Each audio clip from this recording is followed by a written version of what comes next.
Hi friends, আমরা আগের ক্লাসে নিউ ইকোনমিক পলিসি 1991 নিয়ে একটু আলোচনা করেছি।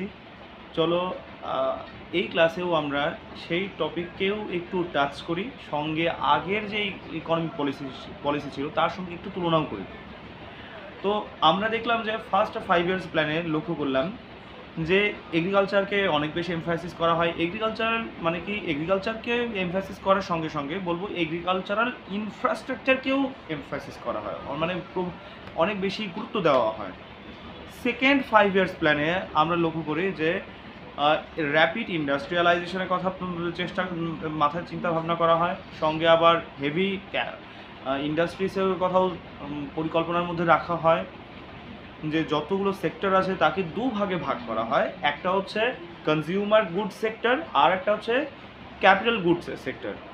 আচ্ছা, এই জিনিসটাকে বোঝার জন্য একটু আলোচনা করি। চলো, যে কনজিউমার গুডস হচ্ছে কি, যেগুলো ধরো আমি একটা হচ্ছে কি বলবো, ব্রেড, মার্কেট থেকে ব্রেড কিনে খেয়ে নিলাম, ব্যাস এটা কনজিউম করে ফেললাম, এটাকে বলা হয় কনজিউমার গুডস। আচ্ছা, এবার আসি আমরা ক্যাপিটাল গুডস। ক্যাপিটাল গুডস হচ্ছে কি, তুমি যে গুডসটা তুমি কিনলে, যে পণ্যটা তুমি কিনলে সেটাকে ইউজ করলে নতুন গুডসকে তুমি তৈরি করছো, এটাকে বলা হয় ক্যাপিটাল গুডস। তার মানে যেসব সেক্টরগুলো কনজিউমার গুডসে তৈরি করে তাদের বলা হয় কনজিউমার গুডসের সেক্টর। আর যেসব মানে কি যে গুডসকে ইউজ করে নতুন, মানে যেসব সেক্টরগুলো কিছু গুডসকে ইউজ করে নিয়ে বা এমন কিছু গুডস তৈরি করছে যেগুলোর ইউজ করে নতুন কিছু গুডস তৈরি করা যেতে পারে, এদের বলা হয় হচ্ছে ক্যাপিটাল গুডসের সেক্টর। তো এই নেহেরু মহলানবিশ মডেল বা সেকেন্ড 5 ইয়ার্স প্ল্যানে কিন্তু এই হেভি ইন্ডাস্ট্রিজে হচ্ছে কি উপর ইনভেস্ট করা হয়, মানে ক্যাপিটাল গুডসের সেক্টরকে দাঁড় করানোর জন্য চেষ্টা করে। যদি একবার ক্যাপিটাল গুডসের সেক্টরটা দাঁড়িয়ে যায় তাহলে সঙ্গে সঙ্গে সেখানে অটোমেটিকভাবে কনজিউমার গুডসের সেক্টরও দাঁড়িয়ে যাবে। তারপরে পলিসি একেবারে খারাপ নয়, কিন্তু সেখানে আবার লাইসেন্স মানে কি যে কাজ করছে। তুমি সেই ক্যাপিটাল গুডসটাকেই তৈরি করতে যাবে, তোমাকে লাইসেন্স নিতে হবে, পলিটিশিয়ানসদের সঙ্গে ভালো রিলেশনশিপ রাখতে হবে, তোমাকে সঙ্গে অফিসার্স বা আধিকারিকদের সঙ্গে ভালো একটু সম্পর্ক রাখতে হবে। এই সিস্টেমের এটা একটা নেগেটিভিটি। সেটাই কি আমরা এইভাবে 1980 সাল পর্যন্ত কিন্তু এরকমই ছিল। সঙ্গে সঙ্গে সোশ্যাল সেক্টরকে ডেভেলপমেন্ট করার সঙ্গে কি বলবো, ইন্ডাস্ট্রিয়াল সেক্টরকেও যে বা মানে ইন্ডাস্ট্রিয়াল সেক্টরকেও ডেভেলপমেন্ট করার সঙ্গে সঙ্গে লাইসেন্স রাজ কিন্তু চলতে থাকে। 1991 সালে এসে ধামাকা হলো যথেষ্ট। সেখানে আমরা লক্ষ্য করলাম ধীরে ধীরে ইকোনমিকে ওপেন করছে, ফরেন ডিরেক্ট ইনভেস্টমেন্টকে অ্যালাউ করছে, পোর্টফোলিও ইনভেস্টমেন্টকে অ্যালাউ করছে, both for FDI outflow, FDI inflow দুটোকেই অ্যালাউ করছে। আবার কারেন্সিকে কিছুটা ওপেনও করে দিচ্ছে, ইন্টারন্যাশনালাইজেশনও করা হচ্ছে। আবার এরই সঙ্গে আমরা দেখব যে এই কারেন্সিকে ওপেন করার সঙ্গে সঙ্গে বিদেশি যে ইনভেস্টমেন্ট যাতে বৃদ্ধি পায় তার জন্যে লাইসেন্স রাজকেও খতম করে দেওয়া। খুব কম পরিমাণে ইন্ডাস্ট্রি রয়ে গেল ইন্ডিয়ান গভর্নমেন্টের কাছে, সেটা মনোপলি রাখার জন্যে। যেমন অ্যাটমিক এনার্জি, এটা তো রাখতেই হবে, হ্যাঁ। তারপর হচ্ছে কি যে স্পেস মিশন, যদিও স্পেস মিশন তখন হচ্ছে কি যে ইন্ডিয়ান গভর্নমেন্টের কাছে যে মনোপলি ছিল, কিন্তু এখন কিন্তু ইন্ডিয়ান গভর্নমেন্ট ধীরে ধীরে প্রাইভেটাইজেশন করছে।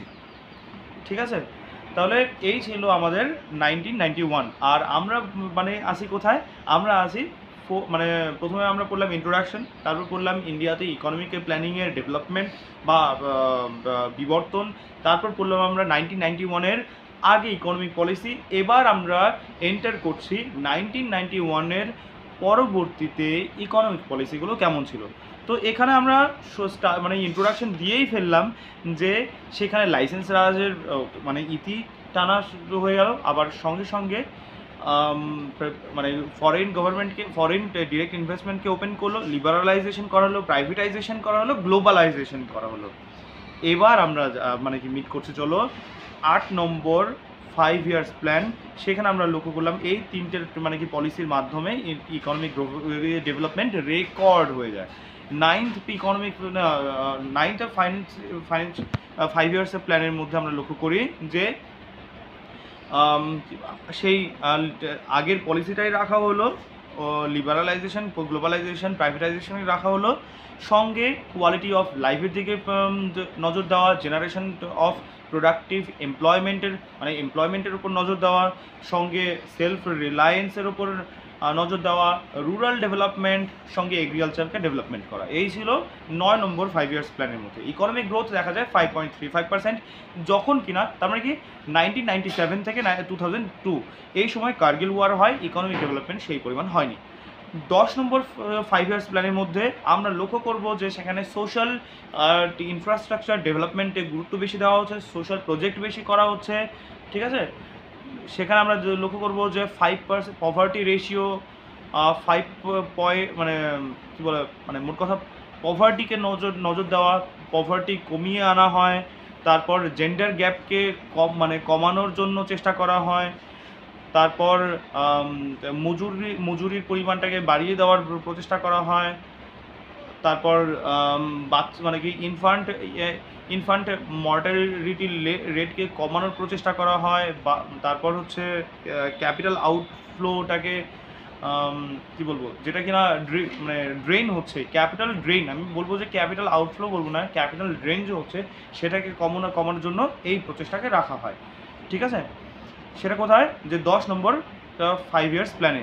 সেখানে দেখা যাচ্ছিল যে 8% মানে টার্গেটেড গ্রোথ রাখা হয়, কিন্তু সেখানে আবারও রেকর্ড ইকোনমিক গ্রোথ দেখা যায় 7.6% পার ইয়ার। এর অর্থ এমন মানে কি আমরা লক্ষ্য করলাম যে 10 নম্বর 5 ইয়ার্স প্ল্যানে কিন্তু নতুনত্ব ছিল না, পুরনোকেই আবার হচ্ছে সেটাকে মডিফাই করার চেষ্টা করা হচ্ছে। তার মানে এখানে সেরকম কিছু বিশাল কিছু হয়নি। এই 7.6% গ্রোথের পিছনেই আছে যে 8 নম্বর 5 ইয়ার্স প্ল্যানের প্রাইভেটাইজেশন, গ্লোবালাইজেশন, লিবারালাইজেশন, এই ছিল এর মেইন মোটো। আর বিগত যে কংগ্রেস গভর্নমেন্টে যে অনেক দিন ধরে এগ্রিকালচারাল ফিল্ডকে এত বেশি ডেভেলপ করার প্রচেষ্টা, সেই প্রচেষ্টাও কিন্তু এই সাকসেসের পিছনে যে লুকিয়ে আছে, ঠিক আছে।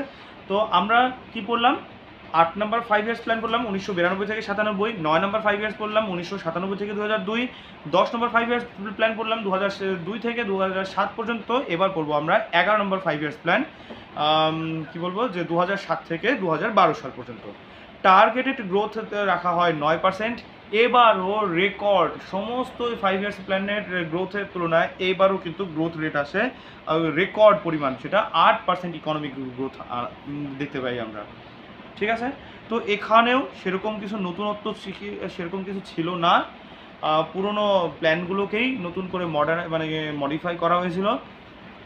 আর এই সময় ডক্টর এপিজে আব্দুল কালামের একটা পলিসি নেওয়া হয়, উনি ডিজাইন করেন, সেটা হচ্ছে ফিজিক্যাল কানেক্টিভিটি বা রোডস, রেলওয়ে, ব্রিজকে বেশি নজর রাখা, ইলেকট্রিক কানেক্টিভিটি, নলেজ কানেক্টিভিটি, মানে এডুকেশন পলিসিকে চেঞ্জ করা, ইকোনমিক কানেক্টিভিটি, এই সব কিছু করা হয়। মানে এই স্ট্র্যাটেজিকে একসঙ্গে বলা হয় হচ্ছে পিউরা বা providing urban amenities in rural areas. মানে আরবান বডিতে বা আরবান স্ট্রাকচারে যা দেখা যায়, শহুরে কালচার যা দেখা যায়, মানে ইনফ্রাস্ট্রাকচার যা দেখা যায়, সেটা গ্রামে অ্যাপ্লাই করো, সেটাকে গ্রামেও যেন মানে কি যে যা আমার স্ট্রেংথ আছে সেটাকে আরও বেশি স্ট্রেংথ করো, যেটা আমার উইকনেস আছে সেটাকে স্ট্রেংথ করো, এই পলিসি নেওয়া হয়। কিন্তু দুর্ভাগ্যের বিষয়, সেই প্রথম দিকে এই সাকসেসকে খুব একটা বেশি ভালো সাকসেস দেখা যায়নি। কিন্তু 2012 সালে পিউরা 2.0 স্টার্ট করা হয়, সেখানে কিন্তু ভালো একটা সাকসেস কিন্তু আমরা দেখতে পাই, ঠিক আছে। তো এই ছিল 2002 পর্যন্ত 2012 পর্যন্ত 5 ইয়ার্স প্ল্যান। এবার আসি আমরা 12 নাম্বার 5 ইয়ার্স প্ল্যান বা 2012 থেকে 2017 পর্যন্ত। এখানেও আমরা দেখতে পাবো যে সেম আগের থেকে আরও বেশি প্রাইভেটাইজেশন করা হচ্ছে, নতুন কোনো কনসেপ্টে এখানে ইনক্লুড করা হয়নি। টার্গেটেড গ্রোথ রাখা হয় 8.2%, অ্যাকচুয়াল গ্রোথ হয় 6.9%, অর্থাৎ রেকর্ড আর হলো না। আমরা লক্ষ্য রাখলাম 1991 সাল থেকে 2012 পর্যন্ত রেকর্ডভাবে ইকোনমিক ডেভেলপমেন্ট হয়, কিন্তু 12 নাম্বার 5 ইয়ার্স প্ল্যানে হঠাৎ করে ইকোনমিক গ্রোথ গ্রোথ ডিমিনিশড হয়ে যায়। এই সময় আমরা লক্ষ্য করি কংগ্রেস গভর্নমেন্টের জায়গাতে আসে বিজেপি গভর্নমেন্ট। এর পরবর্তীতে নীতি আয়োগ নিয়ে আমরা আরও আলোচনা করব। তার মানে আমার নিজস্বভাবে কোনো মানে কোনো পলিটিক্যাল এজেন্ডা নেই যে কোনো একটা পার্টিকে ছোট দেখানো, কোনো একটা পার্টিকে বড় দেখানো। তো তোমরা নিজেরা দেখতে পাবে, অ্যানালিসিস করি শুধুমাত্র। হ্যাঁ, ইকোনমিক ডেভেলপমেন্টই শেষ কথা নয়, বা ডেটা হিসেবে মানে শেষ কথা নয়, আরও বেশ কিছু সেক্টর আছে। ওভারঅল ডেভেলপমেন্ট কেমন হয়েছে সেই সব নিয়ে পরে আলোচনা করা যাবে। আপাতত ইকোনমিক ডেভেলপমেন্ট বা ইকোনমিক প্ল্যানিংয়ের বেসিসে আমরা বোঝার চেষ্টা করি কোন গভর্নমেন্ট কেমনভাবে আলোচনা মানে কতটা সাকসেসফুল, সেটা একটা জাস্ট উপর একটা আলোচনা করি, ডিটেলে আমরা যাচ্ছি না। ঠিক আছে, সঙ্গে থেকো। নেক্সট ক্লাসে আমরা এই মানে নীতি আয়োগ স্টার্ট করতে যাচ্ছি। বাই।